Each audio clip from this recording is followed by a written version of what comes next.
There's another underrated thing that you just kind of nonchalantly, kind of threw out there is that this topic, this notion of serving. And that's interesting to me because oftentimes when we talk business, when we talk making money and trying to improve one's life, you said, don't worry about really none of that. Worry about the need and filling it. Well, in order to fill a need, you've got to serve. Yeah, So where did that for sure. mindset belief come from? Just this idea of serving people, what people are looking for, and in exchange, you'll get what you want, or your time will come eventually. So it may not happen right away, but your time will come, and Yeah. it's proven with what you've been able to build so far.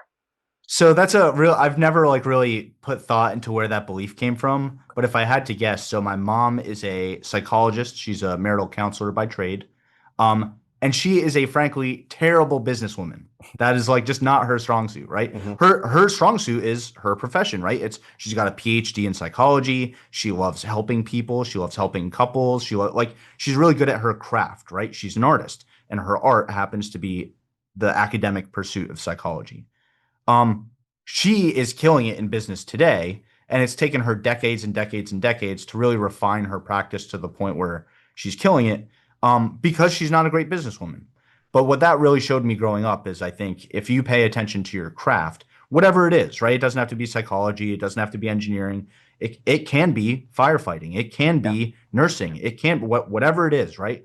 If you're really good at your craft, there will be a moment where you realize how to monetize it, how to build a business around it. It's actually not that hard to like build a good business, like register an LLC, hire a decent accountant, know how to like track your books in a way to give it to them to do your taxes. Like I was so daunted by opening my first LLC, and it ended up being like one form and $100. I'm in Florida, by the way, so it's Okay. like Yeah. take that with a grain of salt. It depends on your state, right? But like, my Florida LLC and my Delaware LLCs were not hard to open, right? Hmm. So today I have four LLCs, and they work with each other in strange ways, and taxes do whatever my tax accountant tells me to do and stuff like that. The business part comes naturally, right? It comes It when does. you are like, hey, I have a need that not only I have met, but I can meet other people's needs with the same product. I want to scale, right? I don't just want to do research for my portfolio. In my case, I want to put my answer online in a way that other people can digest. That was it for me. So I started publishing YouTube videos. So going back to our earlier discussion, right? YouTube, I didn't choose YouTube. YouTube was the result of what I was trying to do, right? I Mhm. wasn't like, which platform is going to make me money? Correct. I was like, where can I post long form video content to get my point across in, at that time, 30 minutes? Like, you think my videos are long now? I had videos on machine learning going back to like 2018 that are like 34 minutes long that like nobody watched. You know what I Yeah, mean? you've really So dialed in. You've got it down to a science. I'm still learning. I've got it, hour, 2 hour long videos where, dude, and there's nothing wrong with that. It's just like, who the kind of person that watches that is very different from the kind of sure. person that has like 14 minutes, let's say, right? So it's just an audience like you, and you learn that as you go. But my point is, I wasn't trying to be a YouTuber. I wasn't trying to make money.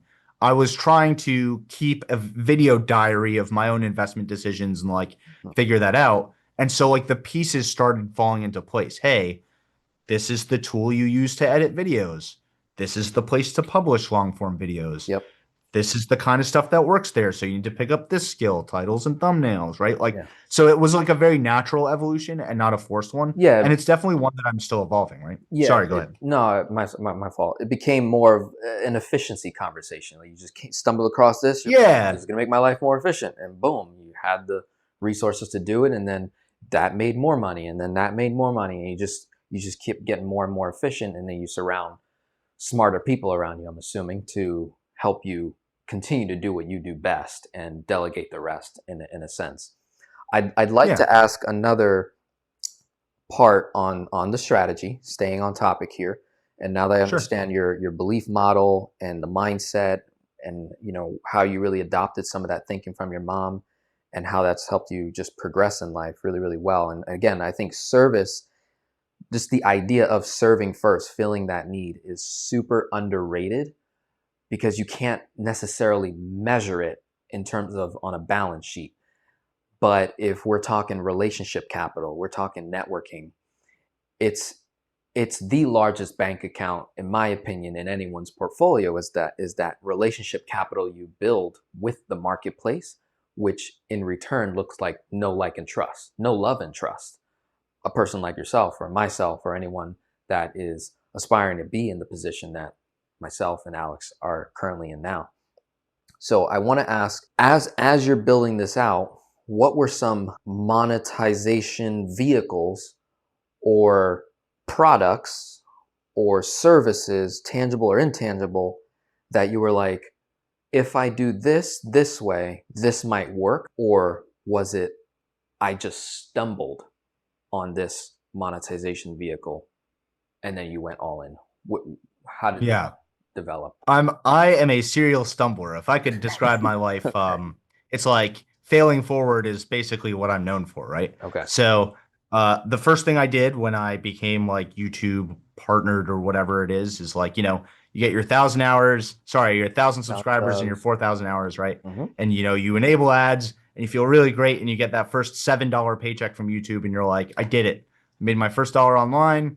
I can just hang up the hat now. I've won at life, right? And then you go back to your budget and you're like, oh crap, it costs me more than $7 a month to feed myself. I guess I better figure out how to make more than $7 if I want to keep this as my career, right? Mm-hmm. So that was it. That was like I enabled ads. And then somebody approached me and was like, hey, we want to sponsor one of your videos. We want to be, we want you to read this ad for us and we'll give you money. And I was like, that's incredible. Yes. Right. And I accepted a whopping $400 to, read an ad in the middle of my video and, figured out from there that is actually not a lot of money in my space. Right. And I got totally ripped off because I'm new. And that happens to everyone in every business ever. Right. Your Yep. first deal is like, wow, I Yeah. did my best work for a fraction of a penny. Right. So I got an agent. I grew up, and I was like, I need somebody who understands that part of the business way better than I can. You sort of admit to your own ego, hey, just because I run the business doesn't mean I'm the best at every aspect of the business. Correct. So got an agent. That 400 number added a few zeros to it over time. And that's a substantial part of my channel's revenue. I've never really done like a newsletter. I had a Patreon like membership for a while, but that was just like, it was a lot of extra work for not a lot of extra revenue. Mm-hmm. And like, this is something that I've genuinely learned and like advice that I'm willing to give and sort of a hill I'm willing to die on. I would much rather take one big check from a big client than the equivalent to like 1,000 checks from small clients, because then you can like spend time nurturing one relationship, figuring out the needs of like one person. In my experience, when I opened the door to like take $5, $10 a month from a lot of people, all of those came with their own sets of demands and wants and, oh, you should do this, you should do that. And then you're like, well, I don't really have time to do all that. And they're like, oh, but I'm a paying customer. I give you $5 a month, right? And you're just like, well, wait a minute. Like, that's a coffee, man. You know what I mean? You're buying me coffee and you're asking me to do like a PhD thesis on this stock, right? Yeah. So Giving an inch, they're taking a mile. Yep. give it an inch. So if you're trying to think of a side hustle or a business, realize that it might be better to put yourself in a position to work with 2, 3, 5 people instead of 2, 3, 500 people, right? Mm-hmm. And just think about the trade-offs in doing that, right? Like, what skill set do I need to have to land a bigger fish, but fewer of them, right? So what my business model is now is, I make 4, 5, 6 videos a month. They're all sponsored by big corporations that can write big checks, and all the value I provide my audience is absolutely free. Right. And I love that. I love not taking money from the people I'm trying to serve and taking money from these giant faceless corporations instead. It's like a win-win-win, right? I feel great sort of karmically, spiritually, but also financially, but also like my actual service is doing very well for it because people are just trading their time for my value. There's no money being exchanged. Yeah, you are one of those few channels where there's no ads. It's just you talking the whole entire time. And Yep. whatever sponsorships that are sponsoring your video is also in alignment with what you're talking about anyways, is what It's great. I've noticed that as well. You're not Yeah. talking about a pharmaceutical drug that you should get, or some random thing that just throws the whole video off in a sense, where that Yeah, can occur with ads and stuff. So I really do appreciate a channel that can get to that point to do that, because I totally understand that in the beginning you're trying to eat. So there's a lot of folks here that you're going to do what you think you can do best, and then you improve, you tweak, you make improvements over time. totally. But you picked up on it quite early on the sponsorship, monetization from YouTube directly. Sponsorships took over the monetization, I'm assuming. And was there any other income streams that has formed out of this along the way, or is it just strictly Nope. sponsorship? Nope. I have no membership. I have no course. I have Yeah, no newsletter. no I have no coaching anything. It's like programs, no nothing. Just nothing, boom. nothing. And like Love it. I might like so I do really want to like tackle the newsletter bit. They're like, 45 to 55-year-old audience, right? A big percentage of them are readers. They do enjoy reading That is online true. content. So I'm happy, but it's coming out of a place of I want to meet the needs of my audience where they are. If they want to read stuff and I'm making videos, I should probably put out stuff that they can read, right? So it goes back to like the whole like service first model of like what do they want from me and how do I best fill that need? So one thing that always keeps coming up is they do want a membership from me so that they can network with other like-minded people.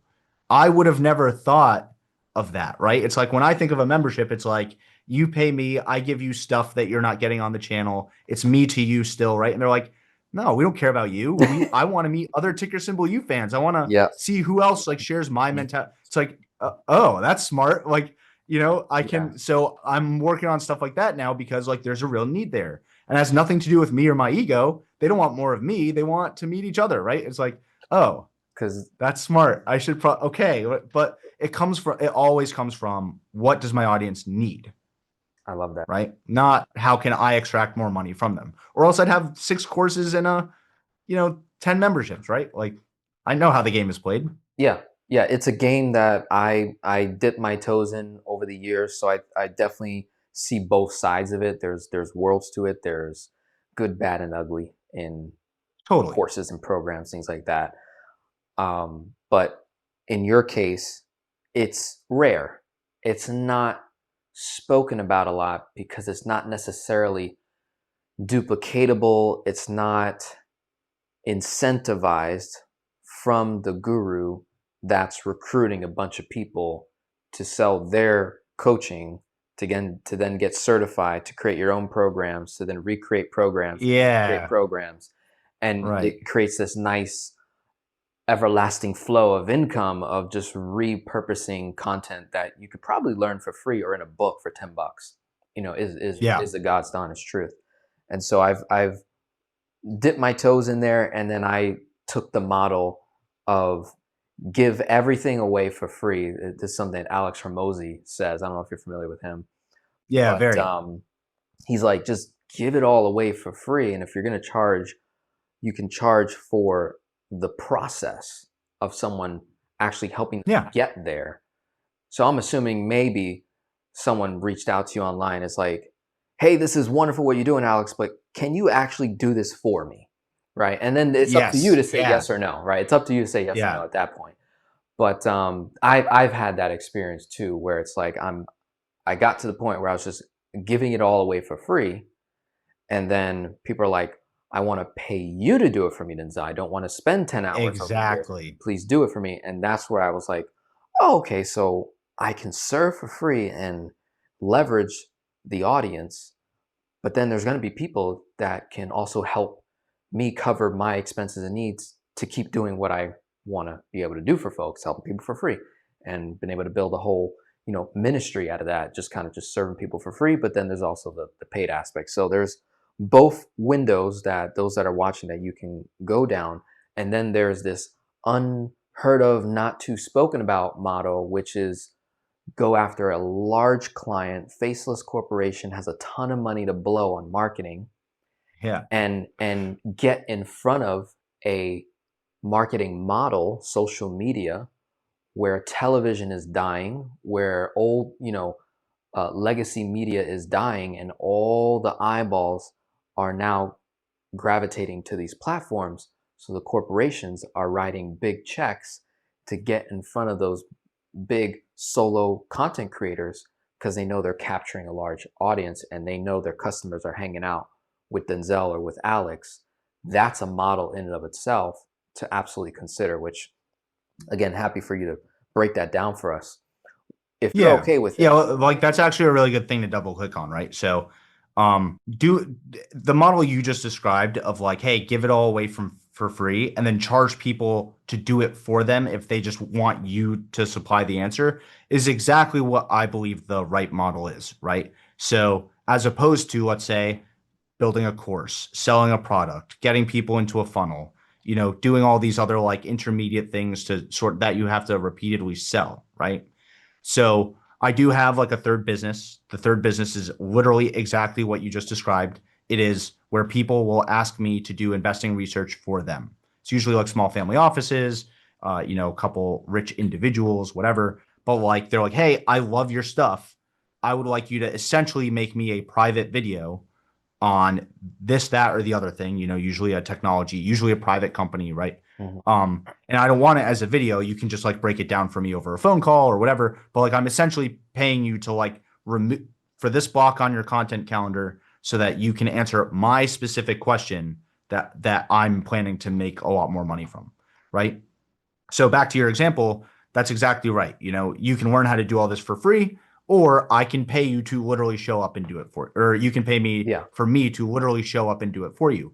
And that's a great model because now you're just doing the same thing you were doing anyway, but for a private client, right? So I lose a sponsor slot, I don't make a video that week, whatever. So these people end up paying me to replace all that work, plus all the work of like, making a research project that I can only use once and that I'm not allowed to make another video out of and all that stuff. So there's a lot of overhead. So that's why it's so expensive, right? Like it's not because like, oh, I want a lot of money. It's because, well, I have 2 or 3 employees under me. I have sponsors I got to fill. I'm going to be under crunch for the rest of the month if I take a week off and do this, right? So, again, it's never a pricing model that comes from I want money. It's like, well, wait a minute.